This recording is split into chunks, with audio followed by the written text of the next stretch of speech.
Hello, good morning students. In my last lectures, I told you about the general characters of fungi, in which I have already told you about the introduction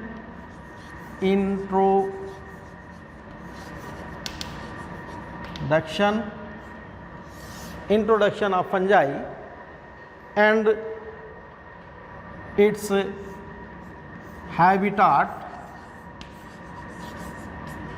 habitat means कि कहाँ पर ये पाई जाती है या distribution and habits means mode of nutrition, अपना food ये किस तरह से बनाते हैं, ये हमने लास्ट टर्म में आप लोगों को बताया हुआ है। इसके बाद आज हम आपको जो बताने जा रहे हैं वो इसकी सोमैटिक और vegetative phase, somatic phase of fungi, somatic phase और वेजिटेटिव फेज, वेजिटेटिव फेज। पूरी लाइफ साइकिल में दो फेज़ पाई जाती हैं, एक फेज़ होती है वेजिटेटिव फेज़ और दूसरी फेज़ होती है रिप्रोडक्टिव फेज़। तो अभी जो हम आपको बताने जा रहे हैं वो है सोमैटिक फेज़ या वेजिटेटिव फेज़। जैसा कि हमने आपको पहले भी बताया था कि इसकी जो प्लांट बॉडी है वो थैलस होती है, थैलस इसकी प्लांट बॉडी होती है। और थैलस का मतलब ये होता है कि ऐसी प्लांट बॉडी जिसमें कि हम ये नहीं पहचान पाते हैं कि इसमें कौन सा पत्ती है, कौन सी स्टेम है और कहाँ पर इसकी रूट है। So we can not distinguish these parts, वो प्लांट बॉडी थैलस कहलाती है। इसमें फंजाई में जो इसका थैलस होता है वो broadly we can divide into two types. पहला होता है unicellular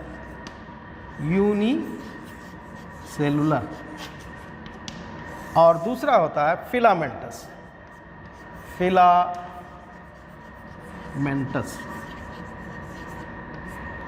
unicellular thallus and filamentous thallus. So first of all I will discuss you about the unicellular thallus.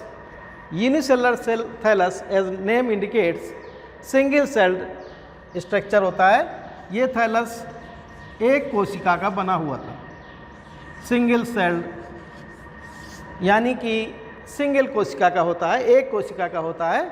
और जो ये प्राइमरी या जो कम डेवलप टाइप की फंजाई होती है उनमें ये पाया जाता है, जैसे कि आपके चिटिड्स,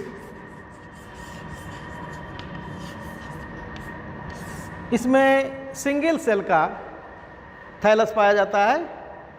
और सिंगल सेल का थैलस का मतलब यह है कि थैलस या प्लांट बॉडी एक कोश की होती है, सिंगल सेल होता है जिसमें कि ये इस तरह से न्यूक्लियस, बाकी उसका प्रोटोप्लाज्म वगैरह भरा रहता है।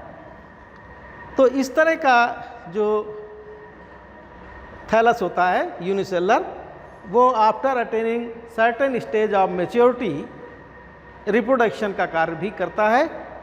और उस समय इसकी पूरी की पूरी प्लांट बॉडी, पूरी की पूरी सेल रिप्रोडक्टिव सेल की तरह से, रिप्रोडक्टिव बॉडी की तरह से कार्य करने लगती है।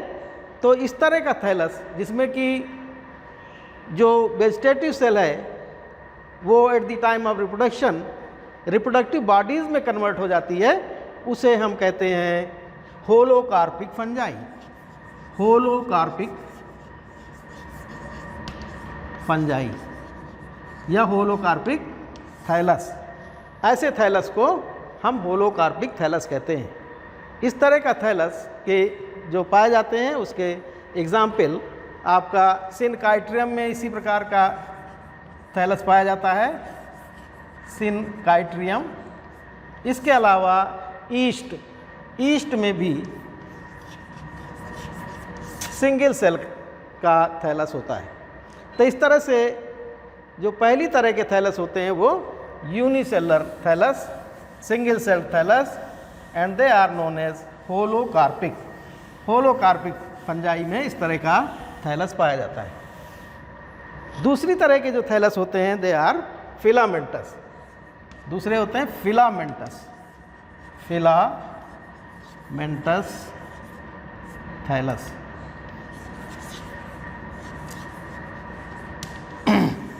फिलामेंटस थैलस में क्या होता है कि प्लांट बॉडी फिलामेंटस होती है, फिलामेंट धागे नुमा संरचना होती है, और इसमें ये जो है हायर फंजाई में, जैसे कि आपके एस्कोमाइसिटीज़, बेसिडियोमाइसिटीज़ में इस प्रकार का थैलस पाया जाता है।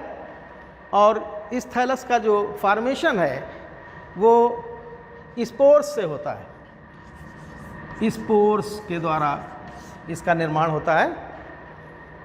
फंजाई में जो स्पोर्स होते हैं वो जर्मिनेट करते हैं, इस तरह के स्पोर्स होते हैं, और वो स्पोर जर्मिनेट करते हैं, ऐसे जर्मिनेट करके tubular structure of a limited growth. Spore germinate करता है, this is spore, and this spore germinate to form a tubular structure of a limited growth, जिसको कि हाइफा कहते हैं। तो इस तरह से स्पोर जर्मिनेट करता है और जर्मिनेट करके एक ट्यूब लाइक स्ट्रक्चर संरचना बनाता है। उस ट्यूब लाइक संरचना की जो लेंथ होती है लिमिटेड होती, ग्रोथ लिमिटेड होती है, उसको हाइफा बोलते हैं। तो इसी तरह से बहुत सारे स्पोर जब किसी सबस्ट्रेटम पर, सबस्ट्रेटम मीन्स जानते हैं ना, सबस्ट्रेटम पर किसी सरफेस पर, किसी सतह पर, किसी बेस पर, किसी आधार पर जिस पर कि ये ग्रो कर सकती है, और जैसा कि हमने आपको बताया था कि बहुत सारी जगहों पर जहाँ कहीं भी ऑर्गेनिक पदार्थ होगा वहाँ पर ये ग्रो करती है। तो किसी सबस्ट्रेटम पर जहाँ पर ये ग्रो कर रही होती है तो इसके स्पोर्स वहाँ पर जर्मिनेट करते हैं, और जर्मिनेट करके इसी तरह से बहुत सारी ट्यूबुलर स्ट्रक्चर बनाते हैं, जिनको कि this is a singular word hypha, plural इसको हाइफी बोलते हैं, हाइफी। तो बहुत सारे ट्यूबुलर स्ट्रक्चर्स बनते हैं, और वो सारे ट्यूबुलर स्ट्रक्चर आपस में इंटरमिंगल्ड हो जाते हैं, आपस में इंटरवोमेन हो जाते हैं, आपस में बुन करके गुद करके एक कॉटन जैसा, रुई जैसी संरचना, कॉटनी मास बना देते हैं, कॉटन लाइक कॉटनी मास बना देते हैं। वो कॉटनी मास बहुत सारी हाइफी के एग्रीगेशन का परिणाम होता है, और उसको टेक्निकली इन फंजाई माइसीलियम बोलते हैं। दैट इज़ वो थैलस बन जाता है, और वो थैलस जो फंजाई में जो इसका जो थैलस होता है वो माइसीलियम कहलाता है। तो इस तरह से स्पोर का जर्मिनेशन हुआ, जर्मिनेशन होने से हाइफा बना, और कलेक्टिवली बहुत सारे जब हाइफा होते हैं वो हाइफी जिसको बोलते हैं प्लूरल में, आपस में इंटरमिंगल हो करके, आपस में गुथ करके, और एक कॉटनी मॉस बनाते हैं। उस कॉटनी मॉस को का जो थैलस बनता है, उस थैलस को in fungi technically we call mycelium, उसको माइसीलियम कहते हैं। तो इस तरह से जो इसका फिलामेंटस थैलस होता है वो माइसीलियम कहलाता है, माइसीलियम। ये माइसीलियम क्या कार्य करता है? जैसा कि आपको मालूम है कि इसमें फोटोसिंथेसिस करने की क्षमता नहीं होती फंजाई में, क्योंकि क्लोरोफिल नहीं पाया जाता है। तो ये माइसीलियम जहाँ कहीं पर ग्रो करता है, फोटोसिंथेसिस को छोड़ करके बाकी सारे कार्य करता है, सारी अदर फिजियोलॉजिकल एक्टिविटीज़ और रिप्रोडक्टिव एक्टिविटीज़ का कार्य ये करता है। इसके साथ ही साथ जो माइसीलियम है वो अपने सबस्ट्रेटम से एब्जॉर्ब करने का भी काम करता है, न्यूट्रिशन को एब्जॉर्ब करता है। ये फंजाई में डिफरेंट कलर के माइसीलियम पाए जाते हैं। द कलर्स में be brown, pinkish, pink colour भी होता है, एंड ग्रे,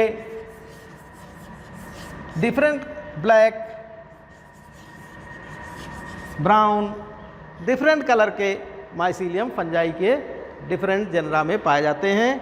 और ये जो कलर होता है that is due to the presence of pigments. इसकी सेल वॉल में पिगमेंट्स पाए जाते हैं, पिगमेंट्स पाए जाते हैं जिनकी वजह से माइसीलियम का कलर अलग अलग फंजाई में अलग अलग तरह का होता है। एग्जाम्पल के लिए अगर आप देखें एस्परजिलस तो ब्लैक कलर का होता है, म्यूकर में ब्राउन कलर का होता है, और बाकी आपका जैसे पेंसिलियम है उसमें ग्रे कलर का होता है। इस तरह डिफरेंट कलर के माइसीलियम पाए जाते हैं। और इसमें जो ग्रोथ होती है फिलामेंटस थैलस, इसमें ग्रोथ जो होती है वो एपिकल ग्रोथ होती है, एपिकल ग्रोथ, यानी कि इसके जो हाइफी है उसके आगे आगे पॉइंट पर, यहाँ आगे की तरफ वृद्धि होती है, जिसको कि बोलते हैं एपिकल ग्रोथ। इसके साथ ही साथ इसमें क्या होता है कि जो फिलामेंटस थैलस होता है, after attaining certain stage of maturity, इसमें रिप्रोडक्शन का कार्य भी होता है। तो रिप्रोडक्शन का कार्य होने के समय जो, चूँकि इसमें थैलस बड़ा होता है, फिलामेंट बड़ा होता है, जिसको कि हम माइसीलियम कहते हैं, उसमें कुछ भाग तो वेजिटेटिव थैलस की तरह से कार्य करता रहता है और कुछ पार्ट इसका रिप्रोडक्टिव बॉडी में कन्वर्ट हो जाता है। यानी कि कुछ पार्ट इसका वेजिटेटिव की तरह से कार्य करता रहता है और कुछ पार्ट रिप्रोडक्टिव बॉडीज़ में कन्वर्ट हो जाता है, रिप्रोडक्टिव बॉडीज़ में बदल जाता है। तो जो रिप्रोडक्टिव बॉडीज़ में बदल जाता है उसमें स्पोर्स वगैरह बनते हैं, कोनिडिया बनते हैं। तो इस तरह का जो माइसीलियम होता है उसको बोलते हैं यूकार्पिक माइसीलियम, उसे यूकार्पिक माइसीलियम बोलते हैं। यूकार्पिक फंजाई, ऐसा माइसीलियम जिनमें पाया जाता है उसे हम कह सकते हैं यूकार्पिक फंजाई। तो इस तरह से आपने देखा कि जो पहली तरह का थैलस इसमें पाया जाता है प्लांट बॉडी, दैट इज़ होलोकार्पिक, जिसमें कि पूरा का पूरी प्लांट बॉडी रिप्रोडक्टिव बॉडी में कन्वर्ट हो जाती है। और दूसरी तरह का थैलस जिसको कि टेक्निकली माइसीलियम कहते हैं, उसमें कुछ भाग उसका एस सच कार्य करता रहता है, फिजियोलॉजिकल वर्क परफॉर्म करता रहता है और उस कुछ पार्ट रिप्रोडक्टिव बॉडीज़ में कन्वर्ट हो जाता है। इस तरह के जो फंगस हैं उसे यूकार्पिक फंजाई कहते हैं। तो ये दो तरह के थैलस इसमें पाए जाते हैं। इसके बाद इसमें कुछ जो आपका थैलस है, बीच में जो आपका जिस तरह से इसका हाइफा हो गया और हाइफा इस तरह का हाइफा होता है, जिसमें कि बहुत सारा जब हाइफा मिल जाते हैं माइसीलियम कहलाते हैं। इसमें क्या होता है कि बीच में मैकेनिकल सपोर्ट के लिए सेप्टा पाए जाते हैं। ये सेप्टा के बारे में डिटेल में हम अगले टर्न में आपको बताएंगे।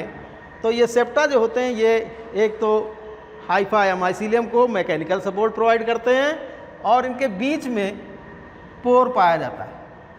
इस तरह से पोर रहता है जिससे कि इनकी प्रोटोप्लाज्मिक स्ट्रीमिंग होती रहती है, यानी कि प्रोटोप्लाज्म एक सेल से दूसरी सेल में, यानी कि जो न्यूट्रिशन है वो एक सेल से दूसरी सेल में माइग्रेट होता रहता है, इधर से उधर, उधर से इधर। इस तरह से प्रोटोप्लाज्म की स्ट्रीमिंग भी होती रहती है। तो ये इतना जो है आज आपका जो सोमैटिक फेज़ या वेजिटेटिव फेज़ इसकी है वो हमने बताया। और अब नेक्स्ट टर्न में आपको जो इसके दूसरे कैरेक्टर्स हैं, जैसे कि types of septa, types of septa and modifications of thallus of thallus और माइसीलियम। जो इसका थैलस जिसको कि माइसीलियम बोलते हैं उसके मॉडिफिकेशंस को हम आपको नेक्स्ट टर्न में एक्सप्लेन करेंगे। जो विभिन्न प्रकार के थैलस इसमें पाए जाते हैं, वो मॉडिफिकेशन में अगर आप देखें थोड़ा सा भी आपको हम बता देते हैं कि माइसीलियम अभी जो आपने देखा वो दो तरह का होता है। On the basis of septation we can divide it into aseptate and septate. aseptate mycelium and septate mycelium. aseptate mycelium, इस तरह के माइसीलियम में। Okay, thank you.